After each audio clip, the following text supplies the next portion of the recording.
Welcome to Session 5 of our study on the Apocrypha and the Second Book of Maccabees. In this session, we read and discuss the remainder of Chapter 10, Chapter 11, and Chapter 12. Today, our stories are mostly about battles or military campaigns, although we do read some letters written by the Suclid king or his representatives, and a letter from a couple of Roman consuls. But first, we begin with a prayer. O God, our Father, open our eyes and enlighten our minds as we study your word. So grant that our minds may know your truth and our hearts may feel your love, and then confirm and strengthen our wills that we may go out to live what we have learned through Jesus Christ our Lord.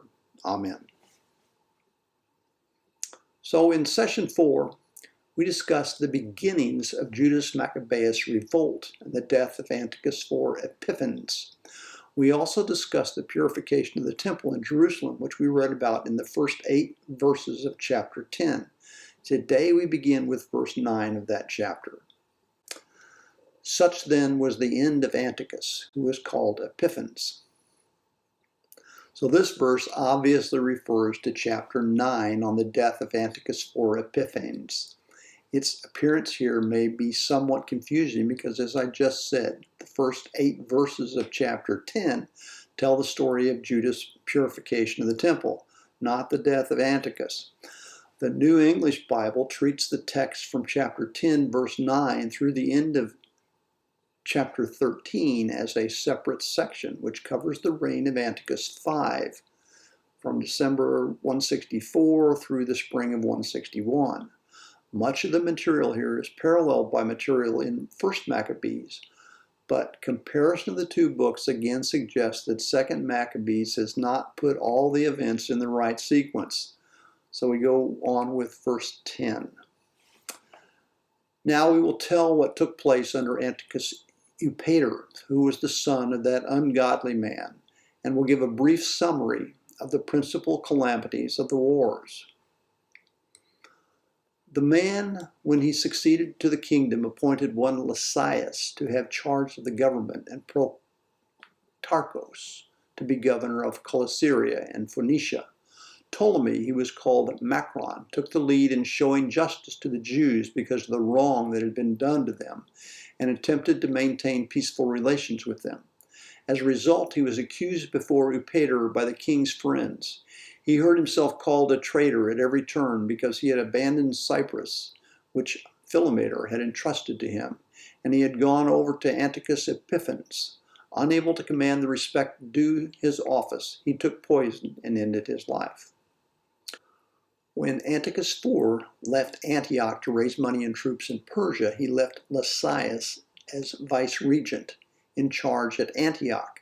Lysias was also to be the guardian of Epiphanes' small son Eupator until the king's return. According to First Maccabees, it was Lysias that had sent Nicanor and Gorgas to do battle with Judas Maccabaeus earlier in our story. Upon Antioch IV's death, it was Lysias who probably functioned as king while the young Antiochus was in his charge. Verses 12 and 13 describe Ptolemy called Macron. In chapter 4, we read about the high priest Menelaus offering Macron a bribe to convince Antiochus not to condemn him for pillaging the temple.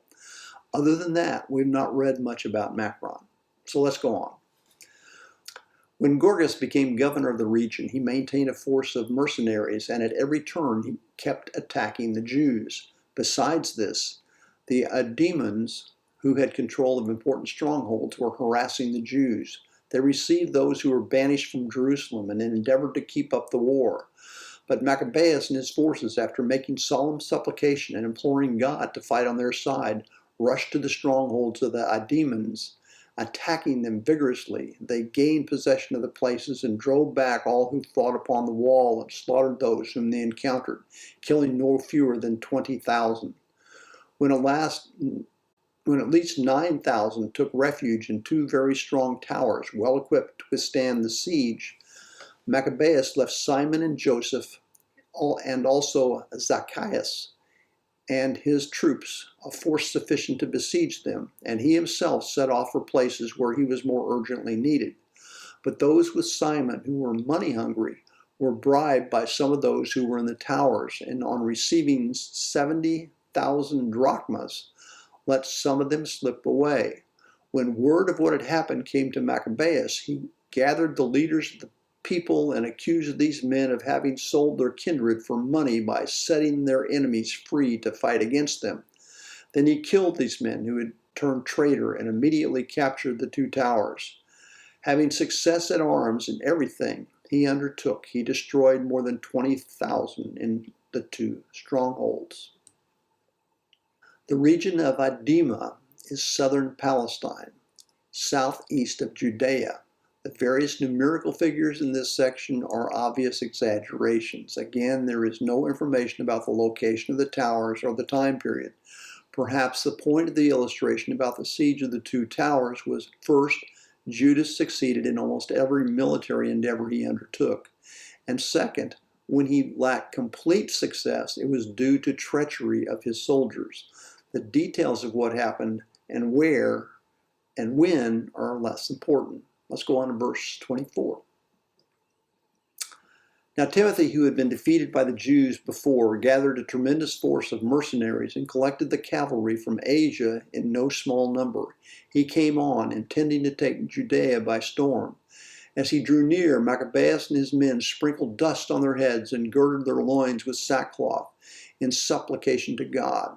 Falling upon the steps before the altar, they implored him to be gracious to them and to be an enemy to their enemies and an adversary to their adversaries, as the law declares. And rising from their prayer, they took up their arms and advanced a considerable distance from the city. And when they came near the enemy, they halted. Just as dawn was breaking, the 2 armies joined battle, the one having as pledge of success and victory not only their valor but also their reliance on the Lord, while the other made rage their leader in the fight. Verse 24 refers to Timothy gathering a force of mercenaries. It was not uncommon in ancient times to make up an army of foreign mercenaries. According to First Maccabees, this fighting was not in Judea, but in the Transjordan, that is, across or east of the Jordan River from Judea. It is possible that battle took place in Ammon, just east of the Jordan River. When the battle became fierce, there appeared to the enemy from heaven 5 resplendent men on horses with golden bridles, and they were leading the Jews. 2 of them took Maccabeus between them, and shielding him with their own armor and weapons, they kept him from being wounded. They showered arrows and thunderbolts on the enemy, so that confused and blinded, they were thrown into disorder and cut into pieces. 20,500 were slaughtered, besides 600 cavalry. Timothy himself fled to the stronghold called Gazara, especially well garrisoned, where Cheresah was commander. Then Maccabeus and his men were glad, and they besieged the fort for 4 days. The men within, relying on the strength of the place, kept blaspheming terribly and uttering wicked words. But at dawn on the 5th day, 20 young men in the army of Maccabeus, fired with anger because of the blasphemies, bravely stormed the wall and with savage fury cut down everyone they met. During the distraction, others came up in the same way, wheeled around against the defenders, and set fire to the towers. They kindled fires and burned the blasphemers alive. Others broke open the gates and let in the rest of the force, and they occupied the city. They killed Timothy, who was hiding in a cistern, and his brother Charas and Apolophanes. When they had accomplished these things, with hymns and thanksgivings, they blessed the Lord, who shows great kindness to Israel and gives them the victory. So here again in verses 29 and 30, we read about God's angels, this time assisting Judas in battle. In verse 32, we are told that Timothy fled to a stronghold in Gazara. It has been suggested that Gazara was written by mistake for Jazer, which is east of the Jordan, where Timothy had been fighting during this period. Gazara, which was west of the Jordan, was captured by Judas' brother Simon in 142 BCE, about 20 years later than the events described here. We are told that Timothy was killed at Gazara, which is consistent with First Maccabees' account of Simon's battle in 142. In chapter 12, Second Maccabees will tell about a battle in Gilead in which Timothy is captured and then released. So it is possible that the account listed here is accurate, but it happened 20 years later, and Simon, not Judas, was the leader of the Jewish forces at the time. Verse 36 describes the Judeans setting fire to 2 towers, burning the enemy's occupants. This could be just a new account of the fires described back in chapter 8, verse 33, in which Chalcinthes was killed. As we saw in session 4, chronological accuracy was not our author's highest priority. Let's go on to chapter 11. Very soon after this, Lysias, the king's guardian and kinsman, who was in charge of the government, being vexed at what had happened, gathered about 80,000 infantry and all his cavalry, and came against the Jews. He intended to make the city a home for Greeks, and to levy tribute on the temple as he did on the sacred places of other nations, and put up the high priesthood for sale every year. He took no account whatever of the power of God, but was elated with his 10,000 of infantry and his thousands of cavalry and his 80 elephants. Invading Judea, he approached Beth Zur, which was a fortified place about 5 shenoni from Jerusalem, and pressed it hard. When Maccabeus and his men got word that Lysias was besieging the strongholds, they and all the people with lamentation and tears prayed the Lord to send a good angel to save Israel. Maccabeus himself was the first to take up arms. He urged the others to risk their lives with him and to aid their kindred. Then they eagerly rushed off together, and there, while they were still near Jerusalem, a horseman appeared at their head, clothed in white and brandishing weapons of gold. And together they all praised the merciful God and were strengthened in heart, ready to assail not only humans, but the wildest animals or walls of iron. They advanced in battle order, having their heavenly ally, for the Lord had mercy on them. They hurled themselves like lions against the enemy and laid low 11,000 of them and 1,600 cavalry, and forced all the rest to flee. Most of them got away, wounded and stripped, and Lysias himself escaped by disgraceful flight. The siege of Beth Zur by Lysias probably took place well before the death of Antiochus IV in the late autumn of 165 or early 164. Displeased at several defeats that his Sucleid forces had suffered, Lysias was determined to turn Jerusalem into a Greek city and increase his royal revenue. Elephants were the equivalent of modern-day armored tanks, and the Sucleids had been using them for over 100 years. Lysias is said to have had 80 elephants with him on this campaign. Before rushing out to defend Beth Zur, Judas and his men prayed that God would send a good angel to save Israel. In verse 8, their prayers seem to have been answered when a horseman clothed in white garments appears. We go on to verse 13. As he was not without intelligence, he pondered over the defeat that had befallen him, and realized that the Hebrews were invincible because the mighty God fought on their side. So he sent to them and persuaded them to settle everything on just terms, promising that he would persuade the king, constraining him to be their friend. Maccabeus, having regard for the common good, agreed to all that Lysias urged, for the king granted every request in behalf of the Jews that Maccabeus delivered to Lysias in writing. So the 4 letters that we are about to read appear to be substantially authentic, although probably not in their correct chronological order. Verse 16. The letter written to the Jews by Lysias was to this effect. Lysias, to the people of the Jews, greetings. John and Absalom, who were sent by you, have delivered your signed communication and have asked about the matters indicated in it. I have informed the king of everything that needed to be brought before him, and I have agreed to what was possible. If you will maintain your goodwill toward the government, I will endeavor in the future to help promote your welfare. And concerning such matters and their details, I have ordered these men and my representatives to confer with you. Farewell, the 148th year, Corinthians 24th. If the date in verse 21 is trustworthy, some negotiations took place in late 165 BCE or early 164. The negotiations apparently brought no lasting peace, for the Maccabees seized the temple late in 164, and the campaigns of Gilead and Galilee reopened the hostilities. It's unlikely these words were written to Judas Maccabaeus. More probably they were written to one of Lysias's Hellenizing allies in Jerusalem. What the communication referred to in verse 17 was unknown. So we go on with verse 22. The king's letter ran thus: King Antiochus to his brother Lysias, greetings. Now that our father has gone on to the gods, we desire that the subjects of the kingdom be undisturbed in caring for their own affairs. We have heard that the Jews do not consent to our father's change in Greek customs, but prefer their own way of living and ask that their own customs be allowed. Accordingly, since we choose that this nation also should be free from disturbance, our decision is that their temple be restored to them, and that they shall live according to the customs of their ancestors. You will do well, therefore, to send word to them and give them pledges of friendship, so that they may know our policy and be of good cheer and go on happily in the conduct of their own affairs.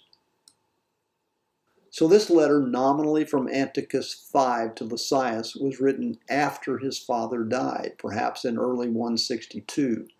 But it clearly does not belong with the other letters in this chapter. It seems to fit with a situation described at the end of chapter 13 that will be discussed in session 6 of this study.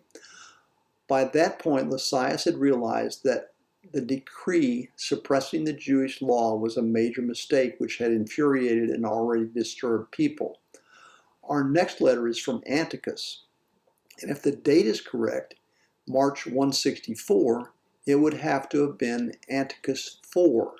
If the date was actually March 163, it would have been written by Antiochus V, that is, by Lysias. Apparently, Menelaus the high priest was attempting to mediate between the parties at this point. To the nation, the king's letter was as follows: King Antiochus, to the council of the Jews, and to the other Jews, greetings. If you are well, it is as we desire. We also are in good health. Menelaus has informed us that you wish to return home and to look after your own affairs. Therefore, those who go home by the 30th of Xanthias will have our pledge of friendship and full permission for the Jews to enjoy their own customs and laws, just as formerly, and none of them shall be molested in any way for what may have been done in ignorance. And I have also sent Menelaus to encourage you. Farewell, the 148th year, Xanthias 15th. The Romans also sent them a letter which read thus: Quintius Memmius and Titus Manius, envoys of the Romans to the people of Jews, greetings. With regard to what Lysias, the kinsman of the king, has granted you, we also give consent. But as to the matters that he decided are to be referred to the king, as soon as you have considered them, send someone promptly so that we may make proposals appropriate for you. For we are on our way to Antioch. Therefore make haste and send messengers so that we may have your judgment. Farewell, the 148th year, Xanthias 15th. So this letter, like the previous one, is dated March 164, the same exact date, which is somewhat suspicious. This letter from two Roman consuls consents to the arrangements being made between Judas and Lysias. We go on to chapter 12. When this agreement had been reached, Lysias returned to the king, and the Jews went about their farming. So we will read about agreements being reached at the end of chapter 13. What we read in chapter 11 were letters of intent. The sequences we read might make more sense if chapter 12 followed chapter 13 instead of preceding it. We go on with verse 2.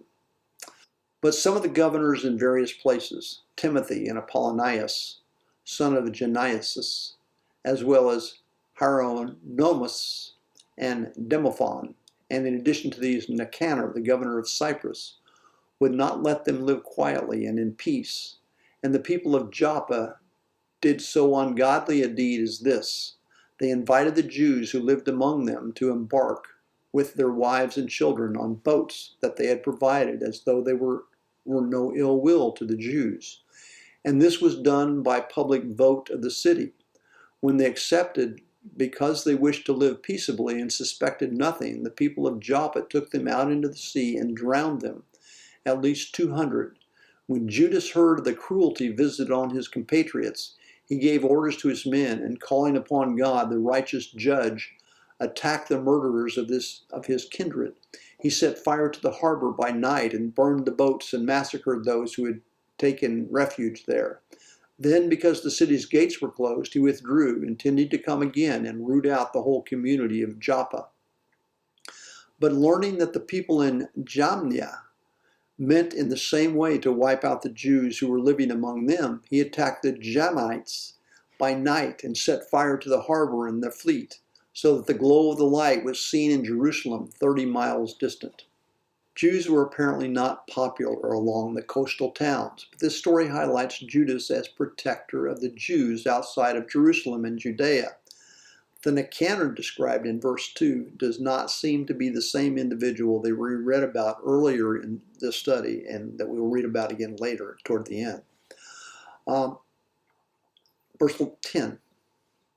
When they had gone more than a mile from there on their march against Timothy, at least 5,000 Arabs with 500 cavalry attacked them.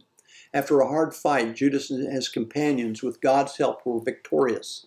The defeated nomads begged Judas to grant them pledges of friendship, promising to give him livestock and to help his people in all other ways. Judas, realizing that they might indeed be useful in many ways, agreed to make peace with them. And after receiving his pledges, they went back to their tents.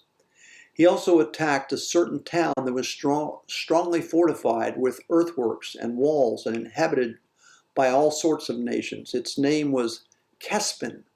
Those who were within, relying on the strength of the walls and on their supply of provisions, behaved most insolently toward Judas and his men, railing at them and even blaspheming them and saying unholy things. But Judas and his men, calling on their great sovereign of the world, who without battering rams or engines of war overthrew Jericho in the days of Joshua, rushed furiously upon the walls. They took the town by the will of God and slaughtered untold numbers, so that the adjoining lake, a quarter of a mile wide, appeared to be running over with blood.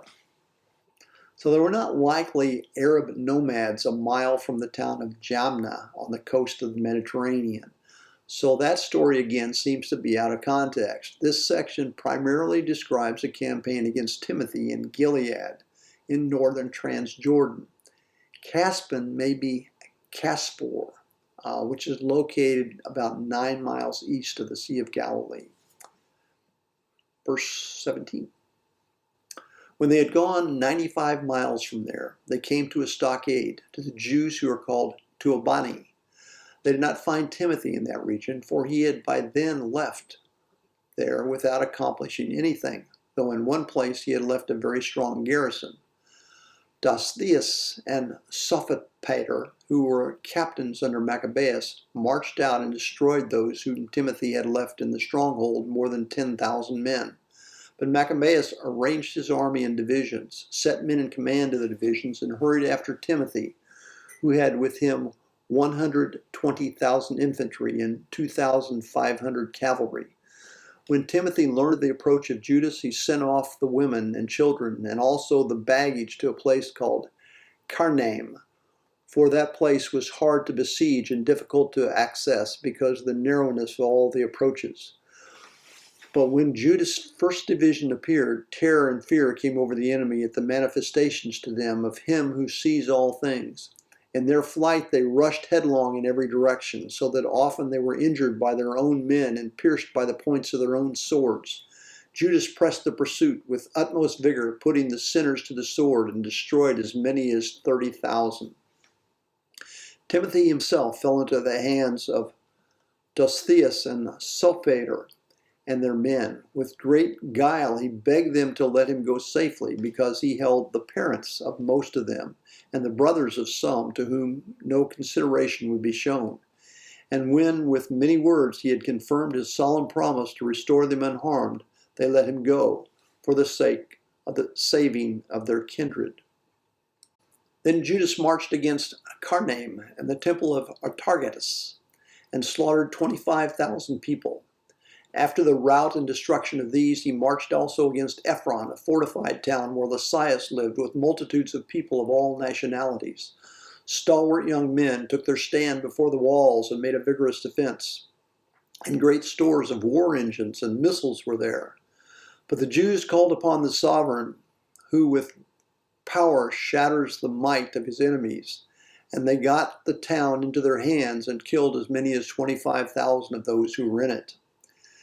Setting out from there, they hastened to Scythopolis, which is 75 miles from Jerusalem.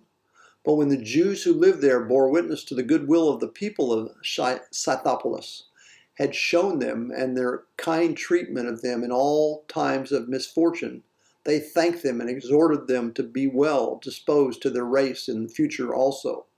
Then they went up to Jerusalem, as the festival of weeks was close at hand. Judas' campaign in Gilead continues. We first hear about Charax, which is in the region of Tubas, where Jews have been massacred. And Charax could be a fortress where Jewish survivors have gone. Verse 29 refers to Scythopolis. This was a Greek name of Bethshan. Why Bethshan should have shown goodwill and kindness to resident Jews when similar Hellenistic cities did not is uncertain. The Festival of Weeks in verse 31 was also called the Pilgrim Feast of Harvest and would have been in June. So that means this campaign would have been between March or April through the end of June in 163. After the festival called Pentecost, they hurried against Gorgas, the governor of Edema, who came out with 3,000 infantry and 400 cavalry. When they joined in battle, it happened that a few of the Jews fell, but a certain Dostheus, one of Bacchanar's men, who was on horseback, was a strong man, caught hold of Gorgas, and grasping his cloak, was dragging him off by main strength, wishing to take the accursed man alive, when one of Thracian cavalry bore down on him and cut off his arm. So Gorgas escaped and reached Marcia. So this section describes a campaign in Edema in mid-163 BCE. The numbers here seem a little bit more realistic than many of the numbers we've seen earlier in this book. Going with verse 36. As Estratus and his men had been fighting for a long time and were weary, Judas called upon the Lord to show himself their ally and leader in battle.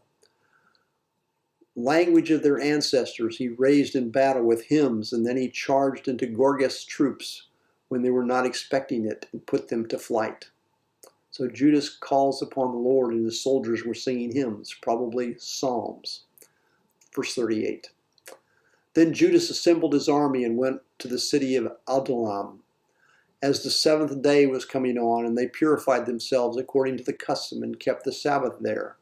On the next day, as had now become necessary, Judas and his men went to take up the bodies of the fallen and to bring them back to lie with their kindred in the tombs of their ancestors.